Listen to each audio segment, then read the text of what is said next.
Hello, it's good to have you here. I wanted to tell you about a case I had long ago that shows us how we are all different and some geniuses too. Introducing Sarah.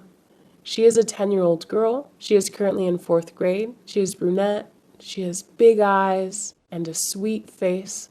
She comes in with her parents, a couple in their 40s, and by their faces, you can tell they're worried. Her mother tells me, "Anna, we came here because we're having a lot of problems with Sarah at school. First of all, in the mornings, she doesn't even want to get up and go to school. Every day is a struggle. Unbelievable. I spoke to the tutor, and she told me she doesn't like writing. She has horrible handwriting. A mess. Her table is always disorganized. And she says, according to her intelligence, you could expect so much more from her, but she doesn't know why she's not achieving the desired performance. During recess, she says she just runs around in circles, and whenever she stops, she does repetitive movements. And then other girls say, wow, she's so weird, and they make fun of her. The last birthday party we went to, the girl wouldn't leave my side. She didn't want to leave me.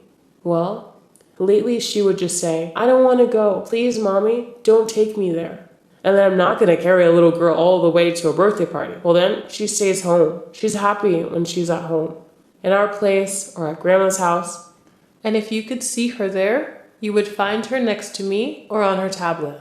Well, that's her vice, the only thing she likes. When I talk to her, I look at her and I say, Sarah.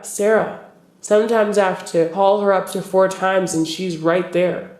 It's like she lives in her own world. I don't know how to say it. Sometimes I look at her and I say, look into my face, darling. Sarah. No results. I'm her own mother and she won't look into my eyes. I don't really know what's going on. Sarah has problems with motor skills. She speaks monotonously. Social immaturity and naivety. Looks at the floor, and she has facial rigidity. These are typical symptoms of Asperger's syndrome. Imagine you are driving through a crowded highway, cars coming from all directions, without any traffic lights or signs to control it. This is how a person with Asperger's feels, disoriented and pressured. What kind of world would we have without Newton, Einstein, Tesla, Bill Gates, or Steven Spielberg? All of them were diagnosed with Asperger's. This world needs all kinds of minds and all kinds of hearts. Sarah was my first Asperger's case, and I will never forget her. Thanks to an early diagnosis, we managed to save her many difficulties and humiliations. At school, the counseling department took charge of the situation and gave her the necessary support. I directed Sarah and her parents to an association for kids with Asperger's syndrome, a place where they have courses and activities aimed to strengthen Sarah's exceptional qualities, like her honesty, her loyalty, and her intelligence. Her parents have accepted that Sarah is different, and they also learned how to treat her the way she needs them to. This case shows us how everything depends on the way you look at things.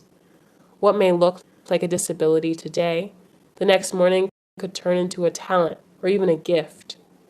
And that's all for today's video. See you in the next one. And remember, be happy.